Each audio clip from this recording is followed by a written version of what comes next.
Hey, hey, hey, I'm Chris. I'm Drew. And we are Cheap Ashes, and tonight we're coming to you from Peoria, Arizona, VIP Cigar Lounge. Yep. And we have a very, very special guest with us tonight. Luis Cuevas from Casa Cuevas Cigars, man. Thank you for joining us. Thank you for having us, both of you. Oh, having my pleasure. And us, because my wife's been with me the entire week. But anyway, yes. It's true. Yeah. And I met her tonight for the first time. Sweet lady. Thank you. Follow you guys. See you on Instagram all the time playing golf. We play a lot. Well, we struggle, but we play a lot of golf. We want to call it play. I walk a golf course with a cart because my balls are going this way, this way. I hear you. I struggle too. I struggle. You're not alone, but it's so much fun. Yeah. Drew, what are we smoking tonight, buddy? So we're going a little bit above our normal price range here. It's a special occasion. We not have too to. much though. Yeah, but it's 50 still a cents to special $1. occasion. Yeah. So we got the Casa Cuevas Patrimonio, which I kind of showed you guys earlier, but this is the newest one out of the Casa Cuevas line here. So we'll get more into that, and we'll have Luis explain it a little bit more when we get into it. So what are you guys drinking over there? Well, we have what is called Stellum Bourbon. This stuff is distillery direct for Total Wine & More. It's way above our price range. I figured tonight we're doing something special. I wanted to get a special bourbon. It's about $55 a bottle at Total Wine. Looked at it, took the recommendation from one of the managers there at Total Wine, and I'm glad I did because, you know, on the nose, we were just having this conversation. There's so much going on. Vanilla, like baking spices, cinnamon, and then on the palate, it's 115 proof, guys. It's a big boy. But and Luis, I think you hit the nail on the head when you said it kind of tastes a little bit like rum. It does. It reminds me of rum. It reminds me of a rum like Zacapa rum. It's got that sweetness to it.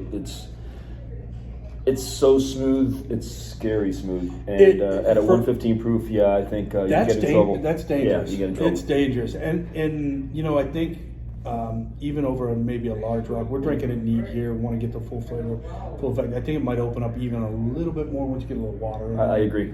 I agree, much like Scotch. Yeah, guys, it's fantastic. And we can come back to that later, but it's a great bourbon.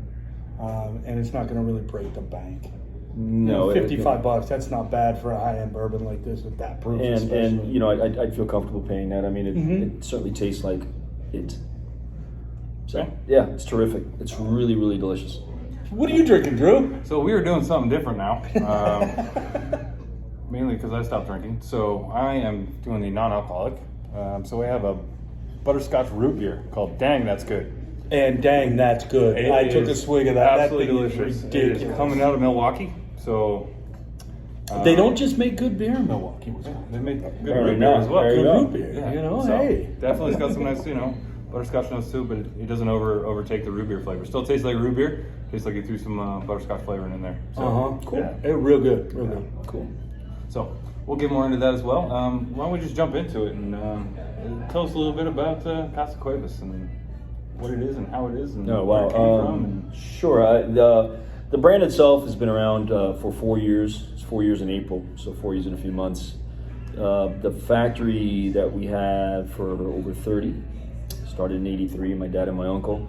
But generationally speaking, my great-grandfather emigrated from Spain, 19th century. Okay. He came from a part of Spain where he was a farmer. He winds up in Pinal del Rio. If you're familiar with the island of the map, it's the westernmost part of the island, tobacco country. So by default becomes a tobacco farmer. Farmer over there in Spain, what are you farming in Cuba? In that part, tobacco. Tobacco. So my grandfather was able to do very well with it, and in 1959, Castro comes in and confiscates everything.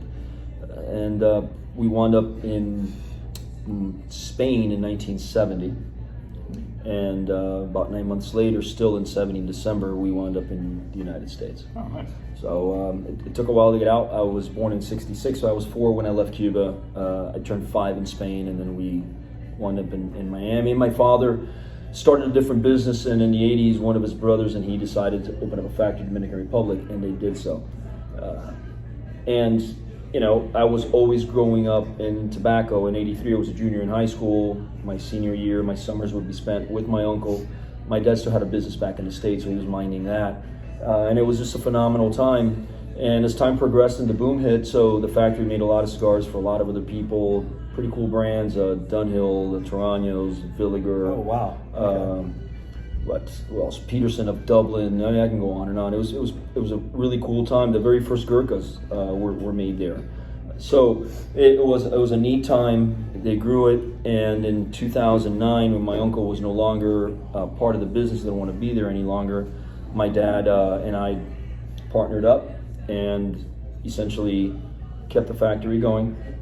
So fast forward to 2017, and the brand is launched. And the reason I waited that long is I wasn't sure what to do in terms of launching a brand. I'm still trying to figure it out. But we had to do it.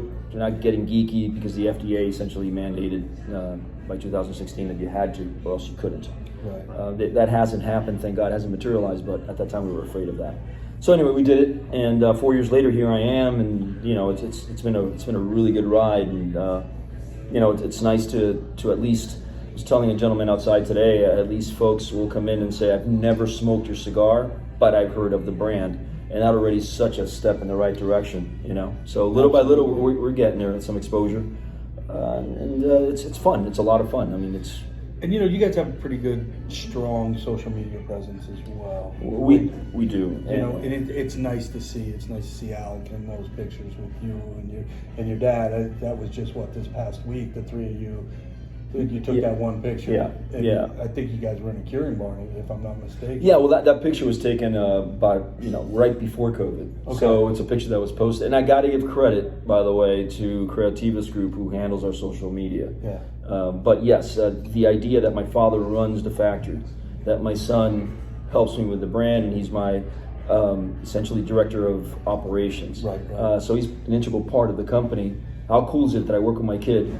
And together we work with my father. So. I mean, it's a blessing that I can't even explain. Amazing. Yeah, it's pretty amazing.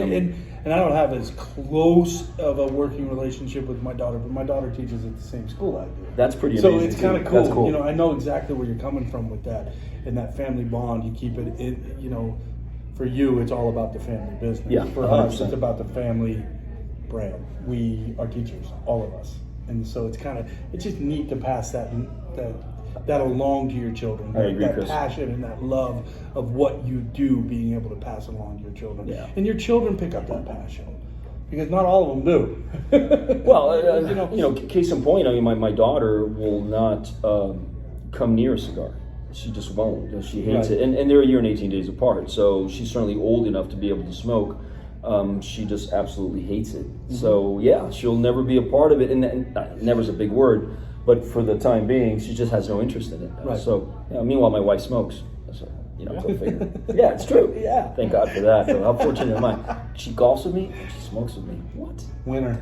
Yeah. Winning. Yeah. And Alec, I remember the first time I met him, he was telling that story about working at another cigar shop, and to me that was really a telling part of him wanting to learn other brands. He told me flat out, said, "Look, I've smoked our brand my entire life that I've ever been able to smoke cigars.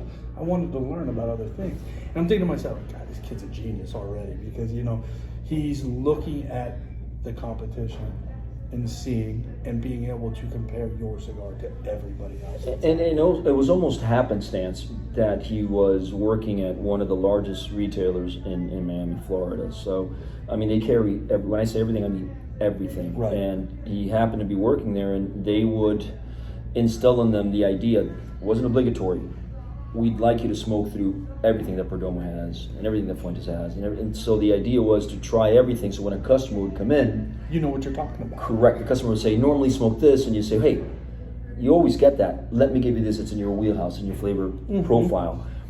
And that translates over to our line when we're doing an event. And Alec is there behind the table, is greeting someone. Listen, I'm familiar with your brand. I normally smoke this. And Alec will get into a really good conversation about the cigar the person likes, and then carry them on to something in our line, in your line, that will exactly. fall within that wheelhouse, which is really cool. So, yeah, and he's always taken an interest. You're absolutely right. And I will He's tell taken you, an interest in it. Super impressive kid. Just FYI. Thank you. Just having that conversation with them, sitting down. You know, he was in our humidor. I was talking with him. Just a great kid. And Thank you. extremely, how old is he now? He's 22. He'll be 23 in a week. Yeah. His cigar knowledge is like ridiculous for a kid that age. I'm not gonna lie. It's really impressive just to see that he has bought in. He has, and he's really into the, I guess, the brotherhood of cigars. Not only as a cigar manufacturer, but as a smoker. He really embraces it. He loves going to lounges, talking to people. You saw him. He's really outgoing and gregarious. Absolutely. And I'm really proud of him. He's smoked a wider range of different brands than I have even come close to. Right. Which is kind of cool. Yeah, well, and that's a sign of a good tobacconist as well. I mean, you know, both of us work at a shop. Yep. And you can always tell the good tobacconists versus the ones that don't know what they're talking about. You walk into a shop and they're like, well, maybe try this one. And they have no clue. No, they're guessing. And so it's great to see, especially somebody at that age, like he was saying before, to be able to come in and say, this is what you're smoking. This is what you'll enjoy. If you like this one, you like this one. I mean, I've been doing that my entire career. Yeah. So it's one of those things that, you know, it's definitely a really added bonus, especially on the manufacturer level. Yeah, it helps. It helps immensely.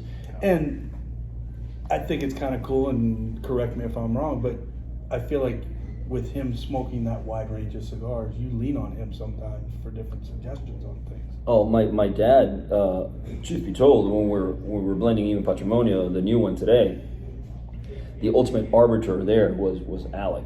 You know, so you're leaning on the 22-year-old. My father has a very limited taste in what he likes, and I'm not saying in a negative way. He knows what he likes. So out of all of our cigars, he likes the Connecticut core line. That's his favorite go-to. So we have everything in our humidor at home. He's got a humidor at his house too, here in the States and over there.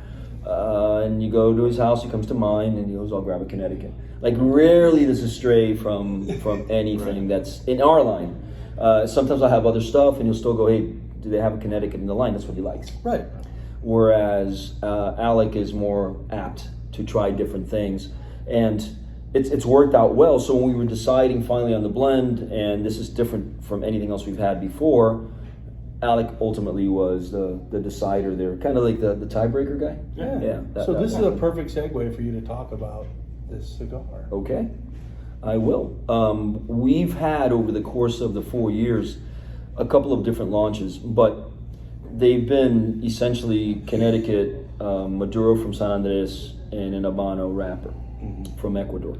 Just let me interrupt. That Habano wrapper is my favorite, by the way. That's fine. I'm glad. As long as you like one, I'm happy. I love that cigar. Thank you. Oh my And goodness. for anybody who hasn't gone back and watched, go back and watch our review of the Habano as well. Yeah, Thank you. we've already reviewed it. Thank you. We Thank love you. that stick. I appreciate that very much. So here we were stepping into a Corojo wrapper because I wanted something that was out of our comfort zone. And Corojo scares a lot of people, including me. There's some out there that I just don't care for, which are phenomenal cigars. Don't get me wrong, it's just not in my wheelhouse. And Right. I wanted something different to work with that. And then we also had access to some Peruvian tobacco, which I wanted to work with as well. So here we are with those two ingredients, and then off we went. And ultimately we came out with something that's, I mean, it's got our fingerprint on it. I was talking about this earlier with some of the patrons here at the store, that in the end, I think subconsciously you have a flavor profile that you like and that you go to, and it's kind of hard to get completely out of it. Right. Because when you stray too far off, you're just saying, no, this is no good. Although other people may like it a lot, somewhere inside of what you are thinking, it's just not your thing. Gotcha. But adding those two ingredients changed everything from the get-go. You couldn't smoke this and have it taste like the other stuff we have because the wrapper just simply won't permit it. Because the Peruvian tobacco simply won't permit it. So right off the get-go, you're starting off, I got to change. And, you know, we made a fairly complex cigar. It's got more spice than the other stuff we've had in the past. That's the right at light up. You get that. Yeah, you get that. You get it. It's an Habano binder, which is going to give you that spice, and then with that Corojo and everything else, it's just been a real cool ride. We don't launch stuff a lot. We don't oversaturate things a lot. So it's been 2 years since we did anything new. And I remember thinking back, La Mandate was a pretty exciting project for us. This was, I'm like thrilled. I meet people and I give them that cigar. I did it with you, effusively. I'm like, I think you're gonna love it. I think it's great. And then I catch myself and I say, whoa, but if you don't like it, it's under no hard feelings. Right. Right? And you guys, he handed me the cigar. He was like, "This is a badass cigar." Well, and if you don't like it, it doesn't fit your flavor profile. You're not going to break my heart. You're not going to offend me. So, I love this cigar. Just so you know, it's a great stick. Thank you. And I'm this far into it, and I'm really, really loving it. Thank you. This point. I appreciate that. So here we're at Patrimonio, and for those of you wondering, Patrimonio, it's Spanish for patrimony, and what I wanted was something that harkened to the lineage paternally, right, of my great-grandfather, my grandfather, my dad, myself, and Alec. So it fits the family motif, for lack of a better term. If my daughter were in the picture, I probably would have named it something else, but since right now she's not, I went with that, and that's what the name means. So everything we do kind of harkens back to family. There's always a reason for all the names that we use for the cigars, and I hope it continues that way. Mm-hmm. But right now, that's what we've been trying to do. Nice. Yeah, I'm liking this. I'm digging it. Thank you. And just to throw it out there too, I mean, I've known this guy for a couple years now.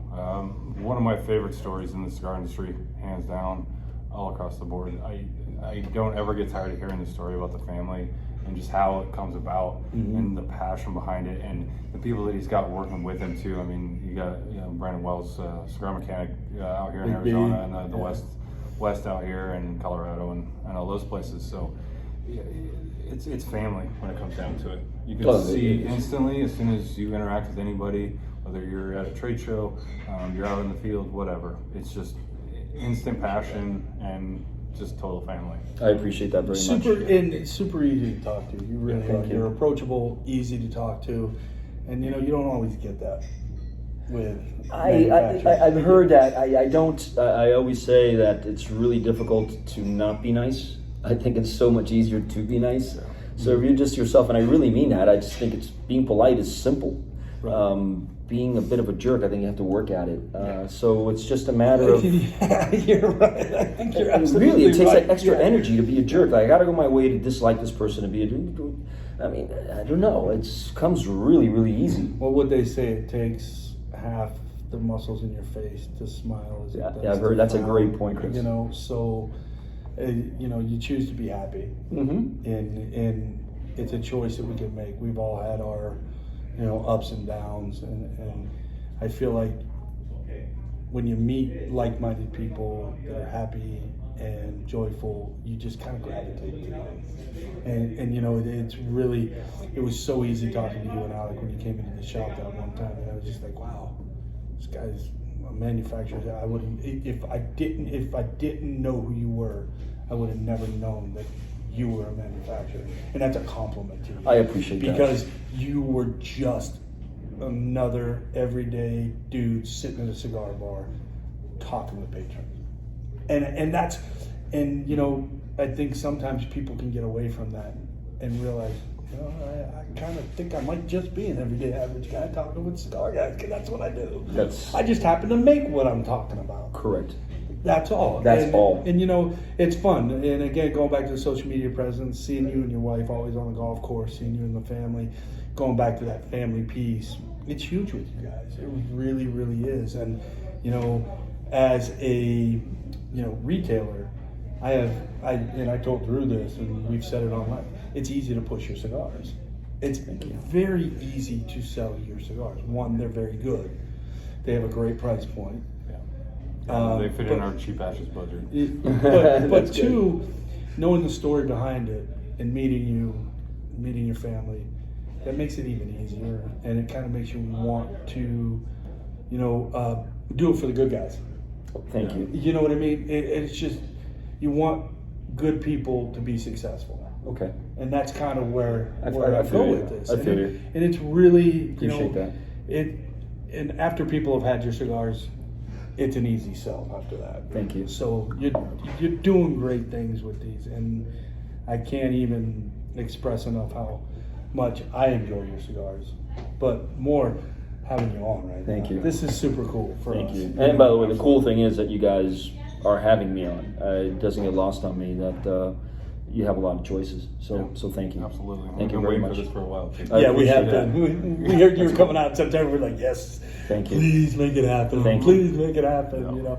But I'm going to make a final call on the cigar. Yeah, go for it. It's a definite yes. When Are these out and about yet? Yeah, they just shipped a couple weeks ago, and this is our second ever event doing that. We did one last night. Cool. So all over the United States, they're shipped already. They're available. So start looking for it. Yeah, please. I think you guys will be pleased. I really do. Again, I'm Show you guys again real quick. get geeky about it. I think it's great. Yeah, just this beautiful band on it. So. This bourbon is a definite yes for me. What do you think? Oh yeah. It's and I'm gonna go out and say it's not your everyday bourbon. It's not a bourbon that I think anybody's ever really had before. It's got such cool notes to it. It doesn't taste like any. I haven't, in full honesty, I haven't tasted that many bourbons. I've been more of a Scotch drinker, Right. most of my life. Miami is heavily a Scotch area, Right. but as I branched out and visited different shops in different parts of the country, bourbon and whiskey are kings. Right. So I've sort of tried to open up my my palate to those things. Exactly. I haven't tasted that many, but I've tasted quite a few at this point. This tastes like nothing I've tasted in the bourbon world. And again, comparing it to a rum makes a lot of sense. It tasted like a rum. That vanilla. Yeah, we the drink rum back caramel. home a lot, and this Yeah. reminds me of a rum. It's amazing. It's it's out of our price point a little bit, but here it is. It's Stellum Bourbon. It's cask strength. Total Wine and More is the only place you're going to be able to get it, at least that I know of, because it's a spirit direct to them. Okay. So 54 and change. I think it was like $60 after taxes in Arizona. Well worth the price for what I paid for that. I will probably buy it again. Well, I'm going to look for it back home for sure. And I'll tell you what, with a cigar, with that extra little sweetness, wow. I mean, it goes great. And you know what? It goes really well with the spice of the Yes, cigar. 100%. Because it's got that pepper. Again, we didn't talk about that, but you got a little pepper on the back of the palate, and it fits with the pepper and the spice from the cigar. It's just like a really, really good match. Yeah, the pepper lingers. It's amazing. And I'm not near the level of these guys and the expertise, but I know what I like, and this I like. Yeah, exactly. Well, this is good. speaking on that sweetness note, this stuff right That here. root beer, yeah. So it's got that little bit of butterscotch in there, which gives it that nice little sweet. It does have a little bit of spice from the root beer itself. So it's that spicy root beer with a little bit of sweetness. It goes great with this because it calms down, balances really well. Get a little bit of sweet note, get a little bit of spice note.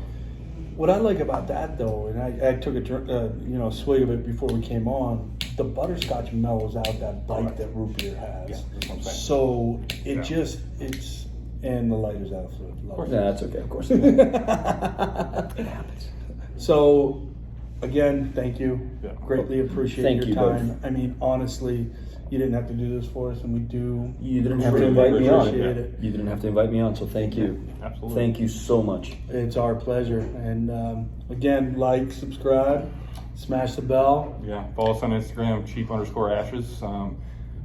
Stay tuned. We got big things coming. We're going to be doing some double reviews every week from now on. So we'll be doing stuff for the people that don't drink anymore. And we've had plenty of requests for some coffees, some different sodas and things like that.